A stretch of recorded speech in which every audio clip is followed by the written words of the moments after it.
44-year-old Alita Bean is behind bars for fatally shooting the father of her 3 children during a dispute over keys.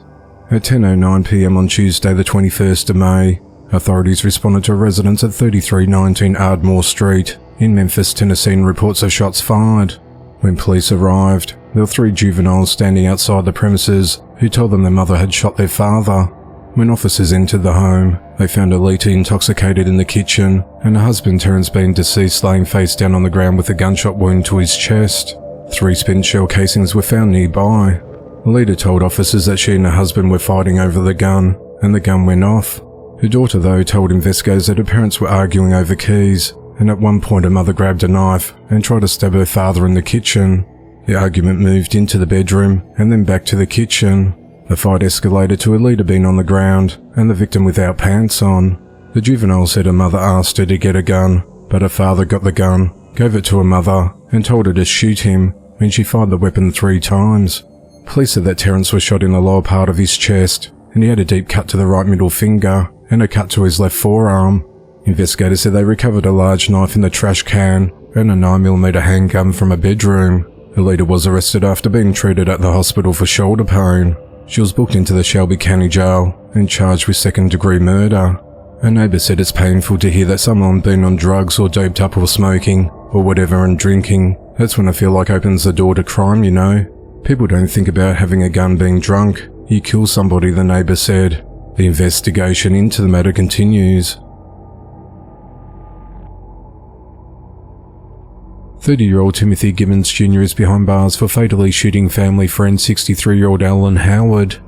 At just after 12:30 p.m. on Thursday the 23rd of May, authorities responded to a residential property at 155 Fane Street in Nashville, Tennessee and reports of a man shot.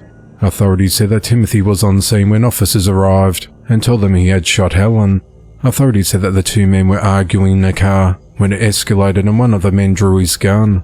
Upon pulling his gun, it subsequently went off, hitting the other man in the chest. Police said the victim got out of the car and wandered into a neighbouring yard where he later died. According to Timothy, he and Alan had been drinking since the night before. He said a friend of Alan came to the residence around noon and that he and Alan got into the person's vehicle. Timothy said that Alan became aggressive after getting into the car and began striking him with his fists and open hands. Timothy said he pulled out his semi-automatic pistol and was chambering around and had his finger on the trigger and shot Alan in the chest.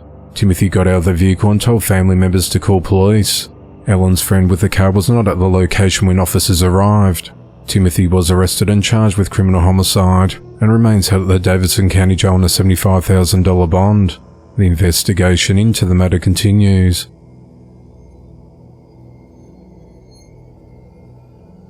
37-year-old Kelly Yingling remains behind bars after her mother, 67-year-old Peggy Yingling, was found dead, locked in a closet and wrapped in plastic bags. At 2:09 p.m. on Saturday the 18th of May, authorities responded to a residence at 958 West Encore Drive in Hanford, California for a welfare check. The victim's neighbour contacted police and asked them to check on Peggy at her home because she had not seen her in a couple of weeks and this was unlike her. When officers arrived, they entered the premises and found Peggy deceased locked in a closet. Detectives discovered that Peggy had been dead for an extended period of time, and there was evidence to show she had not died of natural causes. Peggy had been wrapped in plastic bags, and an autopsy indicated that she died from strangulation. Detectives learnt that the victim's daughter, Kelly, also lived in the same home. She shared information with investigators that connected her to the killing. Kelly had been in custody at the Kings County Jail since the 7th of May on unrelated warrants. Kings County District Attorney Sarah Hacker said that Kelly has a prior conviction for elder abuse and was on probation at the time of the killing. Kelly remains in custody and is held without bail on a murder charge. She's scheduled to appear in court in July. The investigation into the matter continues.